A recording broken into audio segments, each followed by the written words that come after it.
Amado Padre Celestial, nos gozamos en tu presencia, nos gozamos en este lugar, nos gozamos al escuchar los cánticos y al escuchar los testimonios de cómo tú mueves las piezas, tus hijos, y los traes a congregarse en este lugar. No somos dignos, Señor, de que ellos estén aquí, pero eres tú quien los ha traído. Y desde ya los bendecimos para que sean usados por ti e instrumentos para la gloria de tu nombre. Ahora que vamos a exponer tu palabra, ruego que sea tu Espíritu Santo el que unja mis labios, mi mente, mi corazón, para exponer tu palabra conforme a la voluntad tuya. Porque oro delante de ti y clamo delante de ti por tu asistencia, en el nombre de Jesús. Amén. Amén. Y amén. Hoy cerramos el ciclo de la gracia. ¿Sabe? Pensé primero que iba a ser una sola prédica, pero después pensé que iban a ser dos y después dije, bueno, ya no hay más. Entonces pensé, el Señor me dijo, falta una todavía. Y faltarán muchas más, ¿no?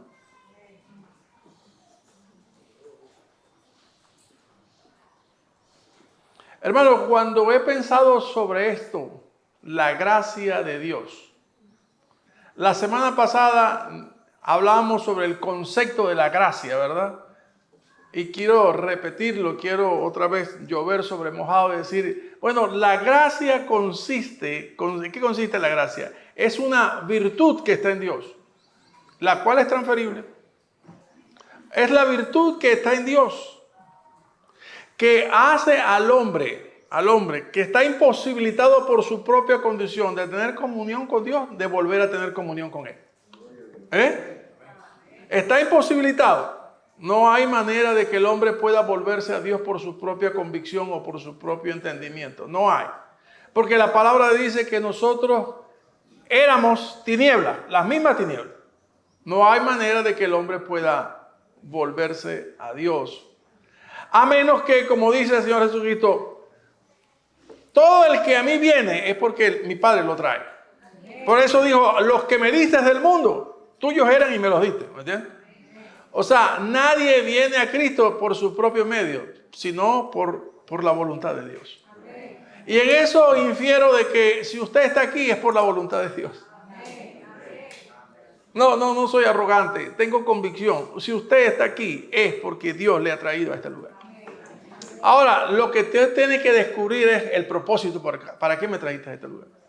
Porque algo tiene que usted hacer aquí que sea de bien para glorificar a Dios. Los que llegamos por primera vez, llegamos para ser bendecidos, ¿ok? Sí, es verdad, necesitamos una iglesia, necesitamos un pastor, necesitamos congregarnos. Y Dios dice, véngase para acá. Lo pone aquí o lo pone en otra iglesia, lo pone en cada lugar que Dios lo lleve. Y en la primera etapa, bueno, somos bendecidos, recibimos palabras, recibimos conocimiento, recibimos doctrina, recibimos conocimiento de la gracia. Y luego, bueno, como dice el apóstol Pedro, cada cual según el don que ha recibido, ministrelo a otros según la multiforme gracia de Dios. 1 Pedro 4:10. Entonces, quiere decir que ahora yo tengo que ser bendición a otro. ¿Okay? Primero soy receptor y luego soy vertiente o manantial para bendecir a otro. Amén. El tema de la gracia de Dios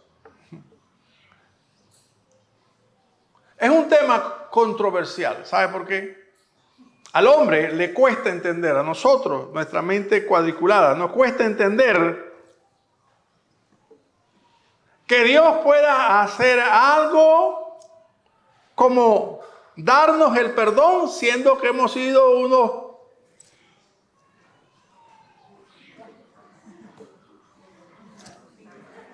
Usted le pone el adjetivo, usted agregue el adjetivo. Uno, no lo diga.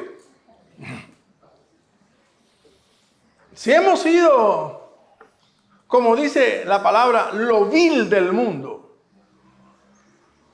y lo menospreciado del mundo y lo que no es y lo necio, y cómo Dios entonces escogió estos 4 estratos infrahumanos, vamos a decirlo así, para convertirlos ahora en su iglesia. No, eso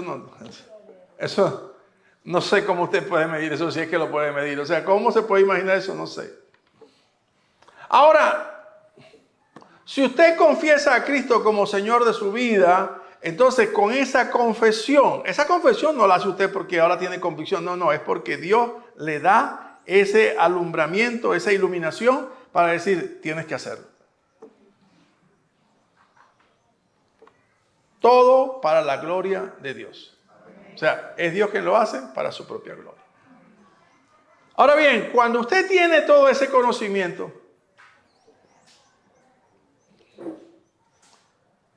¿sabe lo que la gracia trae?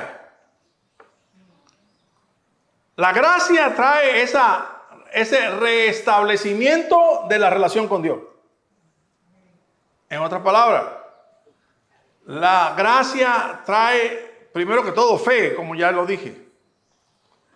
Pero trae paz a nuestro corazón. Bien dijo el apóstol Pablo a los romanos, dijo, no conocieron caminos de paz.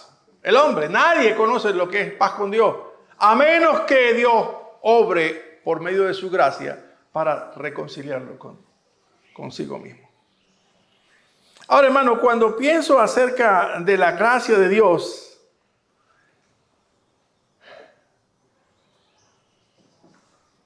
no le ofenda a nadie el cuestionamiento que me hago yo mismo. Me pregunto, ¿cuánto realmente comprendemos lo que es el alcance de la gracia? ¿O cuánto entendemos lo que es la gracia? Dice el Señor en un pasaje, dice que al que se le perdona mucho, mucho ama, ¿no? Porque entiende cuál era su condición. Si usted ve cuál era su condición antes, ¿cuál era nuestra condición antes? Éramos tinieblas. Estábamos apartados de Dios. Podíamos ir a misa todos los domingos y al culto todas las noches. Pero estábamos sin Dios y sin esperanza. Cuando viene a mi mente esta pregunta, el creyente promedio, ¿cuánto realmente conoce lo que es la gracia de Dios? ¿Cuánto aprecia? Porque realmente si no conozco su valor, es difícil que lo pueda apreciar. ¿Sí me entienden? En la semana pasada estábamos pensando sobre, ¿cómo se llama? Una sortija de oro que conseguimos. Si esa sortija, yo no sé lo que es el oro, tengo que llevarle a alguien que sepa, porque yo no sé cuánto vale, ¿me entiende? Y él lo pueda valorar. Ahora, la gracia nosotros no se la puede llevar a nadie, es la que usted está viviendo. ¿Y quién tiene que valorarla? Nosotros mismos. ¿Cuánto vale esa gracia? Bueno, no puedo impedir que mi mente empiece a cuestionar y a comparar. Y sabe, lo primero que vino a mi mente, vino Rómulo Betancourt. Bueno, los que son de mi edad saben quién fue. Rómulo Betancourt fue presidente desde el año 58 al 64, presidente de Venezuela, electo democráticamente. Para decir no la historia de Rómulo Gallego ni de Rómulo Betancourt antes de la dictadura, pero lo que quiero señalar es que en ese periodo del 58 al 64 comenzó lo que se llama hoy día la democracia venezolana. Pero déjeme hacer la pregunta otra vez. ¿Cuántos venezolanos sabían lo que era democracia? ¿Sí lo ve? Y lo que la democracia traía consigo. ¿Qué sabían de democracia? ¿Por qué usted hace la pregunta, pastor? Bueno, porque del 1908 hasta el 35, estuvo la dictadura de Gómezista. Y desde el 48 hasta el 58 la dictadura perijimenista. Entonces estamos hablando que la mitad los primeros 50 años del siglo XX fueron dictaduras en Venezuela. ¿Qué había en la mente de la gente? Un solo mando, una sola voz, dictadura. Y decían, ahora la democracia será una señora que viene por ahí que se llama la democracia. ¿Qué significaba ahora el Estado de Derecho? ¿Verdad? El libre tránsito. La libertad de expresión, de poder hablar, de poder criticar, de poder objetar. En la dictadura no se puede objetar. Si no, vaya para Rusia para que te vea, objete el presidente para que usted vea. A preso.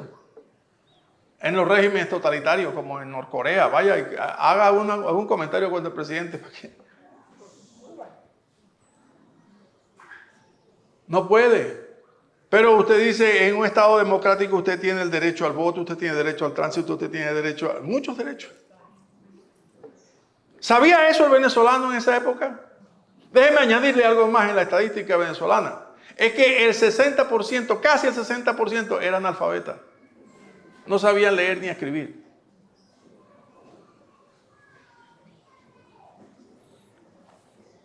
Cuando hice esa comparación dije, me cuesta entender que realmente podrían valorar la democracia, lo que se traía, si no conocían lo que era. Si sus mentes todavía estaban encriptadas en un modelo de vida dictatorial, donde la orden venía de Caracas y ahí todo se hacía exactamente como el que ordenaba, mandaba. Pero venga acá, quiero hacer otra comparación para introducir el mensaje también. El pueblo de Israel. Se levantó un hombre de 80 años y va a decir, Dios me habló y me ha dicho que ustedes van a salir de Egipto. Pero ¿a quién le estaba hablando? Al pueblo de Israel. ¿En dónde? En Egipto. ¿Y cuál era la condición del pueblo de Israel?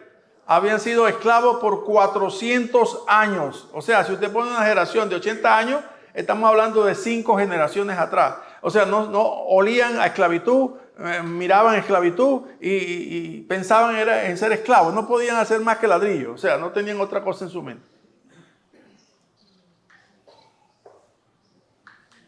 Ahora, cuando todo esto pasa de las plagas, la cuestión que salen de Egipto, esos 600,000 que entran al desierto, dice, ¿y ahora qué hacemos aquí? ¿Sabrían lo que era libertad? ¿Sabían lo que era adorar a Dios en el desierto? Pero es que ni siquiera de los linderos de Egipto podían salir. Eran esclavos. ¿Qué había en su mente? Esclavitud. Como en la mente de los venezolanos de aquella época, dictadura. Entonces, tendría que haber un proceso de decantación o quitar o raspar de esas mentes todo aquello que se había ya puesto como parte de la forma de pensar. En tercer lugar, vamos a involucrarnos usted y yo en esta comparación que trató de hacer para respondernos qué tanto comprendemos lo que significa la gracia de Dios. En tercer lugar, nosotros, que como dije en la introducción, éramos tinieblas, andábamos sin Dios y sin esperanza en el mundo, andábamos como nos dé la gana o como nuestras entrañas le provocaban andar, como nuestra carne le provocaba andar. Nosotros los llamados evangélicos, protestantes, viviendo bajo la potestad de las tinieblas y haciendo lo que era lícito al deseo de la carne, era un estado de esclavitud espiritual, ¿sí o no? Ignorantes de Dios, idólatras, prendiéndole velas a las ánimas, haciendo cualquier cosa al negro San Benito, a los 7 poderes, a los no sé cuántos poderes. Ignorantes totalmente de Dios, ¿sí o no? Y se nos dice que con una sola confesión que salga de tu boca,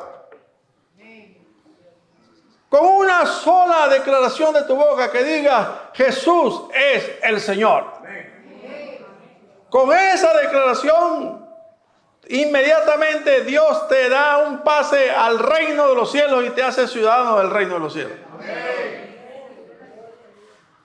¿Estás viendo los muñequitos esos que salen así que sale uno rascándose la cabeza? ¿Cómo es eso?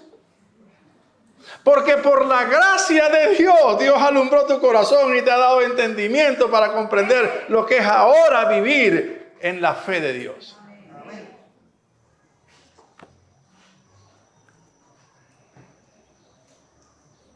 ese quiebre llegó un día a nuestras vidas, en algún momento. Y pasamos de ser tinieblas ahora a ser luz. De ser criaturas a ser ahora hijos de Dios. Por gracia. Es gratis. O sea, tú no tienes que hacer nada. Solamente tienes que confesar con tu boca que Jesús es el Señor y ya está. Suena fácil, pero es creíble. Ah, bueno, está bien. ¿Quieres que haga la oración? No hay problema. Yo voy a hacer la oración. ¿Qué tengo que decir? Solamente di, confieso que soy un pecador. Y que estoy en tinieblas. Y que necesito que Cristo venga a mi vida y sea mi Señor y Salvador. Y para ello lo confieso como Señor de toda la creación. Entonces el pueblo dice, ¡amén! Y el que hizo la oración dice, ajá, ¿y ahora qué? Y al día siguiente, el que te brindaba el pito de marihuana te dice, ¿te quiere un jalón? Entonces usted recuerda la gracia. La gracia. Y el otro que te invitaba a hacer la gaveta de la cerveza decía, vamos a echarnos unas curdas ahora, va. Curda. Bueno, vamos.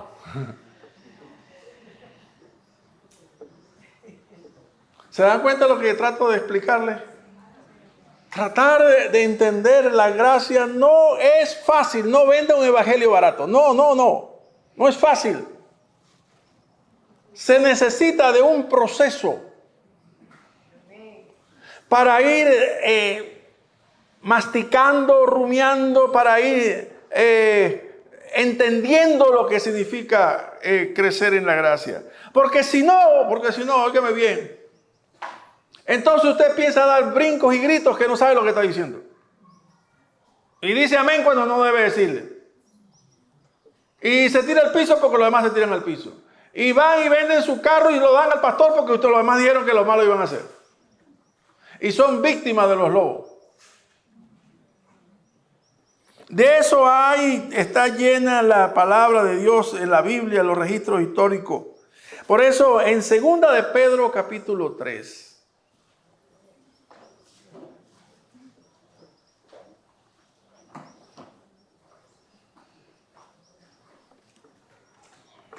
En 2 de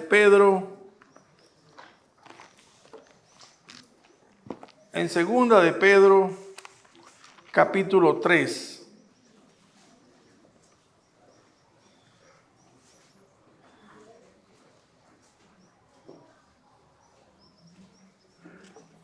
Cuando Pedro hace el señalamiento que esperamos cielos nuevos y tierra nueva, dice el verso 14 este mensaje que es sumamente importante.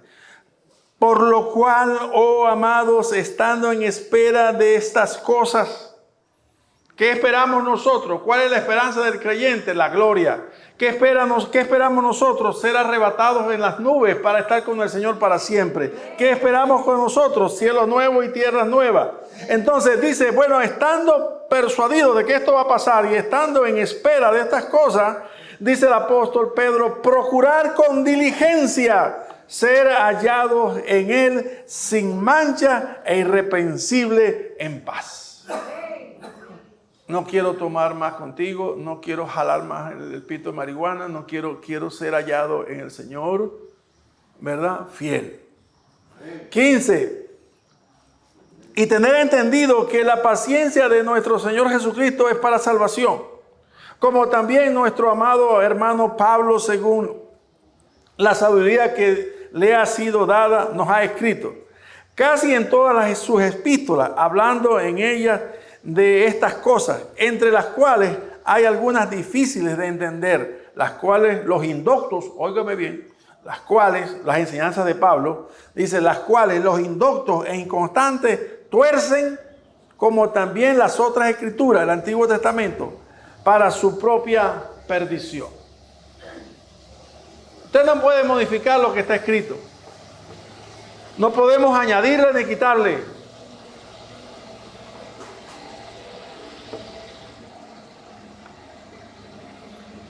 ...17... Así que vosotros, oh amados, sabiendo de antemano, guardaos, no sea que arrastrados por el error de los inicuos, caigáis de vuestra firmeza. Entonces eso es posible, ¿verdad? Que hoy día que están aquí alabando y dando gloria a Dios por todo lo que es Jehová Jireh, Jehová Shalom y Jehová, todo lo que es Nisi, todo lo que es Jehová, entonces mañana terminen en la oración poderosa del Espíritu Santo ahí, pues no sé dónde están ya día. O terminen con los testigos de Jehová y te dicen, ¿y qué hace un creyente que estuvo aquí? ¿Qué hace allá? O sea, no entiendo. Pero miren el 18. Antes, bien, para resumir todo lo anterior, crecer en la gracia y el conocimiento de nuestro Señor y Salvador Jesucristo. Ese es el punto. ¿No oyeron el testimonio que cuando llegaba del trabajo me bañaba, me sentaba y empezaba a leer la palabra? Porque tenía ¿qué? Hambre. Y el buen apóstol Pedro dice, crecer, no os conforméis a lo que sabéis hoy día. No se conformen, no piense que llegó al top 10, que ya no necesita saber más. No, diga más bien, no sé nada de lo que debería saber. Crecer en la gracia, o sea, conocer realmente qué es la gracia de Dios, qué trae. Si usted dice, ¿cómo hago, pastor, para crecer en la gracia? Entonces, y de lo que ella trae, tengo que crecer en lo que es el perdón de pecados que Dios me ha perdonado, pasado, presente y futuro. En la adopción como hijo, en la justificación delante de la ley, delante del Padre, en la redención que ha dado a mi alma, en la esperanza de gloria, en la vida eterna que me ha dado, en el Espíritu Santo que me ha dado, en su acompañamiento que me ha dado. Tengo que crecer en todo eso. No puedo quedarme como un, ¿cómo se llama? Un miembro pasmado, truncado. Tengo que crecer en la gracia, en el conocimiento de lo que ella trae. Si yo por fe, esa fe que yo no entiendo, pero que está en mí y decidí, digo yo que decidí aceptar ese plan y hacer esa oración de salvación. Pero tengo que crecer. Porque un niño, un bebé, no se queda así, ni quede de 58 centímetros, ni le salen bigotes a esa edad, ni le salen los pelos, los cabellos largos y las uñas largas. Porque si no, ese niño tiene problemas. Porque si el niño, usted va al neonatólogo y el niño no crece con el tiempo al ritmo que considera según la genealogía o la patología de sus padres, entonces dice, este niño tiene un problema. Está botando los minerales, está reteniendo líquidos, tiene algún problema. Entonces el neonatólogo le manda algunas vitaminas, algunos activadores para que el niño empiece a desarrollar o a hacer las operaciones bien. ¿Se da cuenta? Porque el niño tiene que crecer. Para ser sano hay que crecer. ¿Entiende? ¿Hasta dónde él tiene que crecer? Dice la palabra, hasta que todos lleguemos a la estatura y la plenitud de Cristo.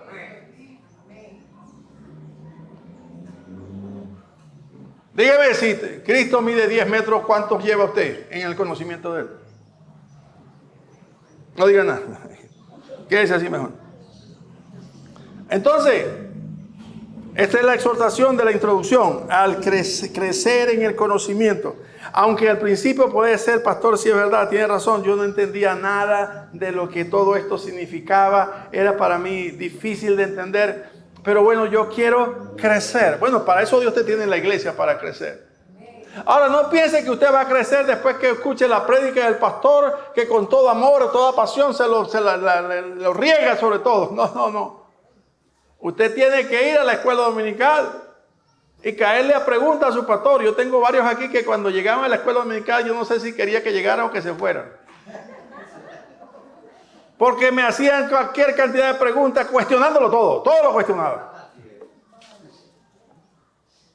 Pero ya veo cómo el Señor va domesticando las ovejas silvestres. Y el Señor va haciendo su obra. ¿Por qué? Porque les abre ¿qué? El entendimiento.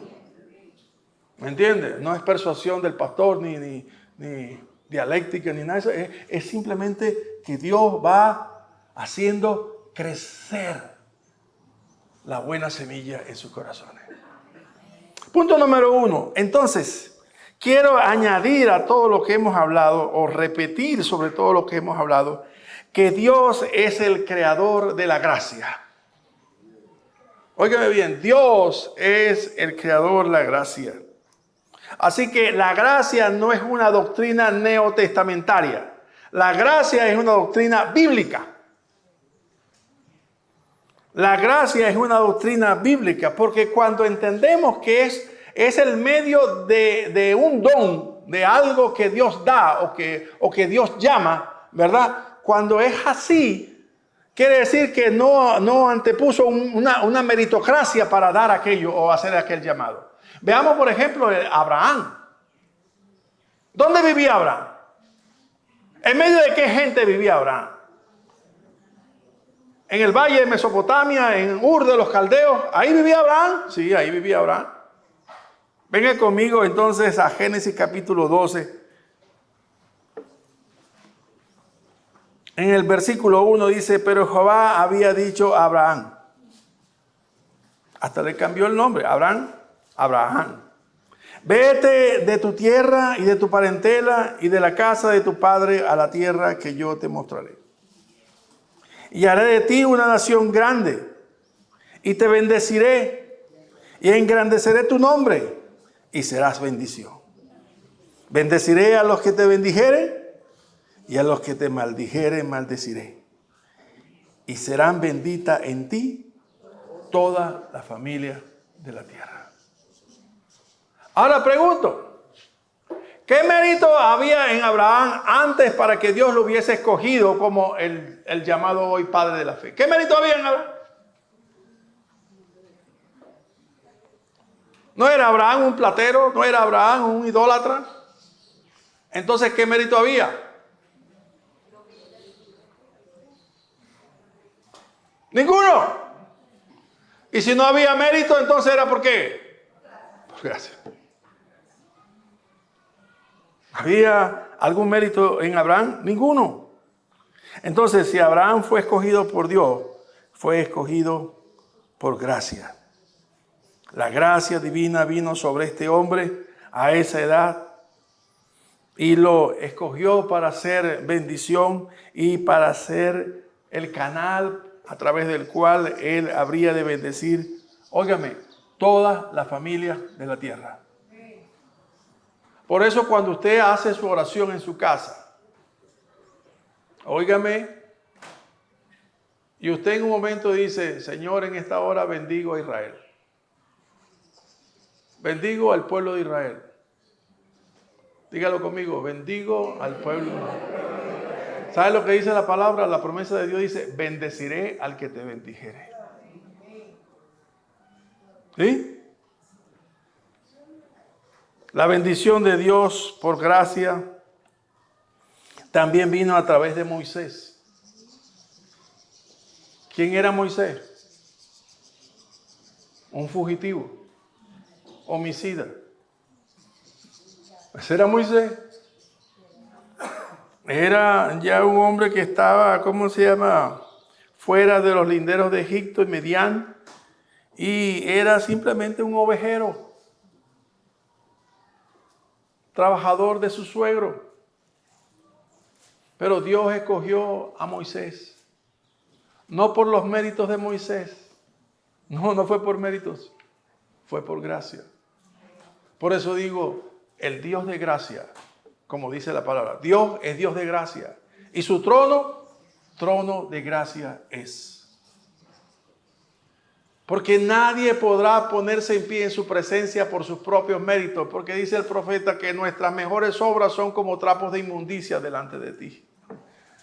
Así que si Dios nos limpia, si el fuego santificador de Dios no toca nuestros labios, no podemos hablar delante de su presencia. ¿Por qué nosotros tenemos la convicción de hablar hoy delante de Dios? ¿Por nuestras obras? No. ¿Por nuestra elocuencia? No. ¿Por nuestro conocimiento? No. Porque la gracia de Dios vino a nuestras vidas. Y aquel que derramó su sangre, con su sangre nos limpió de toda nuestra inmundicia. Por eso ahora podemos hablar con Dios y decirle, papá. ¿Sabe, hermano?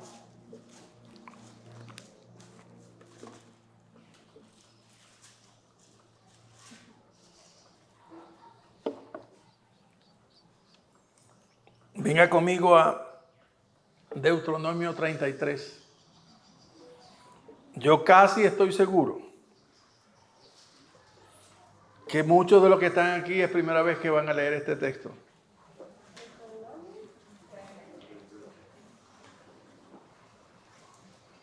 Pero este es un precioso texto donde ya Moisés en sus últimas bendice a Israel, a cada uno de ellos. Pero me llamó la atención la bendición que tuvo sobre José, el penúltimo de los hijos de Isaac. Deuteronomio 33, 13. A José dijo, mire esta bendición: bendita de Jehová sea tu tierra. Amén. Con lo mejor de los cielos, con el rocío y con el abismo que está debajo. Amén. Y con los más escogidos frutos del sol y con el rico producto de la luna. Amén. Con el fruto más fino de los montes antiguos, con la abundancia de los collados eternos, y con las mejores dádivas de la tierra y su plenitud. Pero ¿qué dice más adelante? Y la gracia del que habitó en la zarza venga sobre la cabeza de José. Aleluya. Y sobre la frente de aquel que es príncipe entre sus hermanos. ¡Aleluya! Dígame que no es hermosa esa bendición. ¡Wow! Me encantaba. La leí no sé cuántas veces, la leía. Y la gracia del que habitó en la zarza, del Dios eterno, venga sobre la cabeza de José. Y sobre la frente de aquel que es príncipe entre sus hermanos. Tremenda bendición, ¿no? Dios es el Dios de gracia. La gracia está en Dios. Dios da lo que no merecemos. Dios, desde antes de la fundación del mundo, nos escogió a nosotros sin merecerlo. Dios, por su gracia, entonces te conceda la misma bendición que dio Moisés a José. En segundo lugar, Jesucristo es el portador de la gracia, el mensajero de la gracia y la verdad. ¿Se acuerdan del que preguntó, ¿y qué es la verdad? ¿Se acuerdan? Pilato, ¿no? La verdad es Dios. No hay otra verdad. La verdad es Dios. Porque en Él está el conocimiento, la revelación de todo conocimiento que el hombre pueda tener.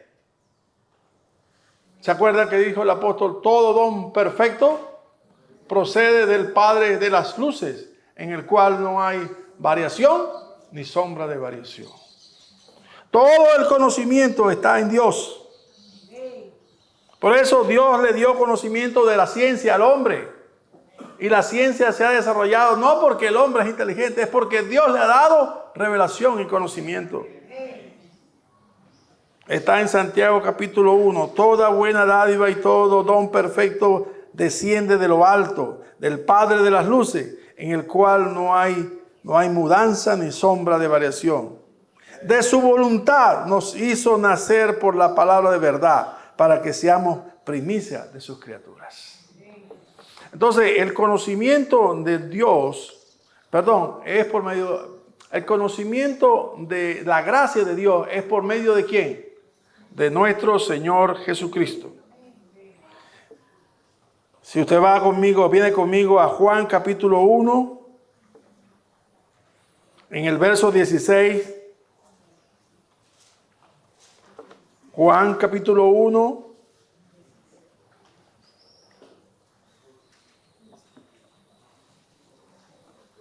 Verso 16 dice, porque de su plenitud tomamos todos.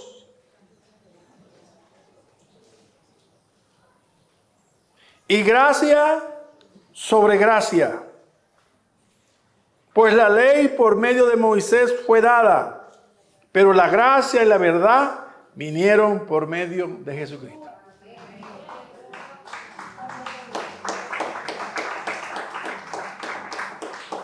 El conocimiento de la gracia viene por medio de ¿quién? De Jesucristo. Porque ellos no entendían.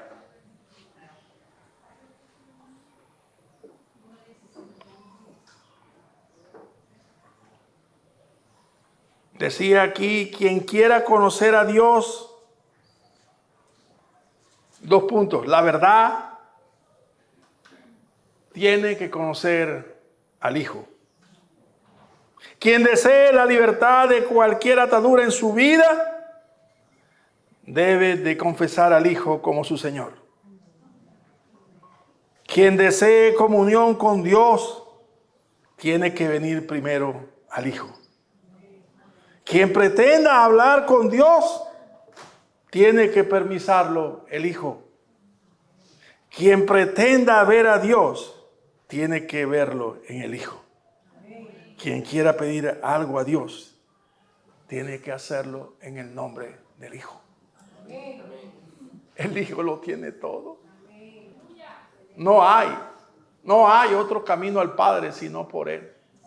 No hay otro camino del conocimiento de la gracia de Dios, sino es a través de aquel que es el portador, el anunciador de la gracia de Dios, Jesucristo. No hay otra forma de conocer a Dios. Por esa gracia somos lo que somos hoy, como dijo el apóstol Pablo. Por esta gracia que no es aquella que Dios da al hombre, es que nosotros podemos hoy tener la esperanza de gloria.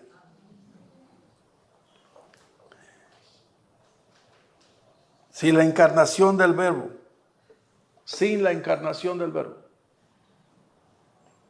no hubiese habido gracia.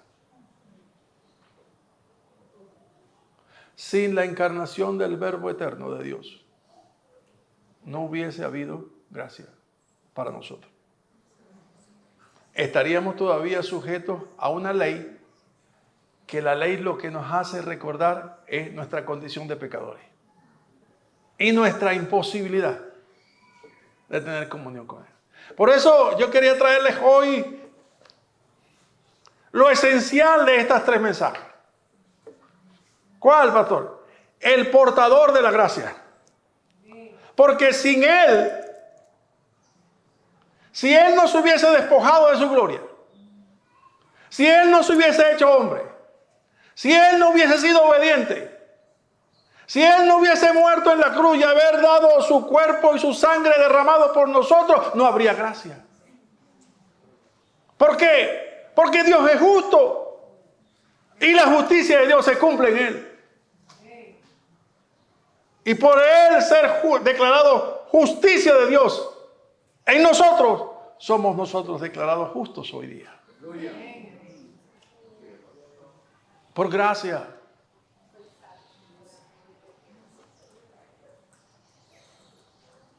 De tal manera nos amó Dios. De tal manera te amó Dios, que se despojó de su gloria para venir a rescatar nuestras miserables vidas. Nuestras vidas soeces, vulgares, corruptas, supurosas de pecado. De tal manera nos amó Dios a cada uno de nosotros que se despojó de su gloria. De tal manera nos amó Dios a cada uno de nosotros que se hizo maldición por nosotros. De tal manera nos amó Dios a cada uno de nosotros que dio su cuerpo, el cual fue flagelado, herido, molido, y el precio de nuestra paz fue sobre él. Porque de tal manera nos amó Dios a nosotros que derramó su sangre para sellar el pacto eterno de la gracia de Dios en la sangre de su Hijo amado Jesús.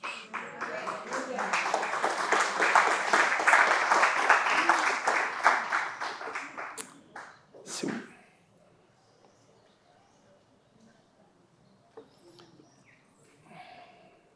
Se quebranta mi corazón al pensar en esto. ¿Quién soy yo para que tengas de mi memoria? ¿Qué había en mí digno de ti? ¿Qué había en mí digno de ti para que extendieras tu mano? ¿O para que abrieras tu boca y me llamaras? ¿Qué había? Solo tu gracia, Dios. Solo tu gracia. Que alumbró mi corazón un día y me dijo, hoy es tu día. Hoy es tu día. No sigas así. Entonces las credenciales del mensajero de la gracia y del conocimiento de Dios son suficientes. Por sus palabras y sus hechos, el gran amor del gran yo soy, que dijo, el que me ha visto a mí, ha visto al Padre.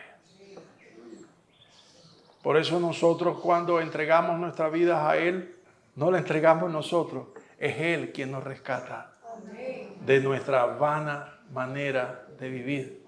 Necia, estúpida, sorda, pero Él nos da entendimiento para comprender la fatalidad, la tragedia de nuestra vida sin Él. Vamos a orar antes de cerrar este tiempo.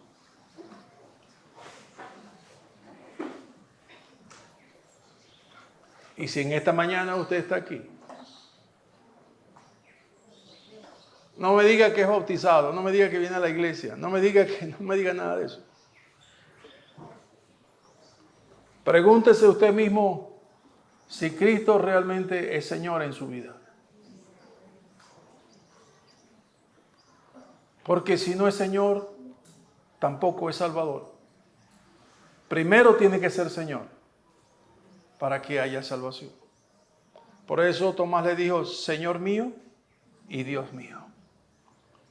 Señor mío y Dios mío.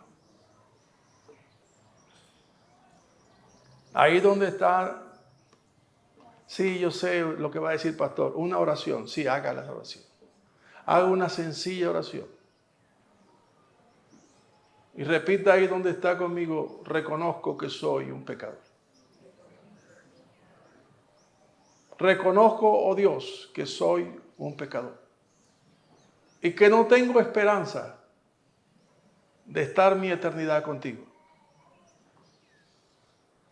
Y reconozco que te necesito en mi vida como mi Señor y mi Salvador. Te necesito, Dios. Y quiero en esta hora confesarte.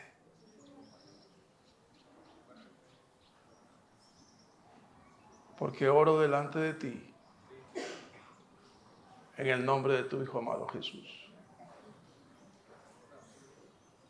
Si alguien ha hecho esta oración, levante su mano y donde está, diga, pastor, yo hice esta oración. Dios te bendiga. Dios te bendiga.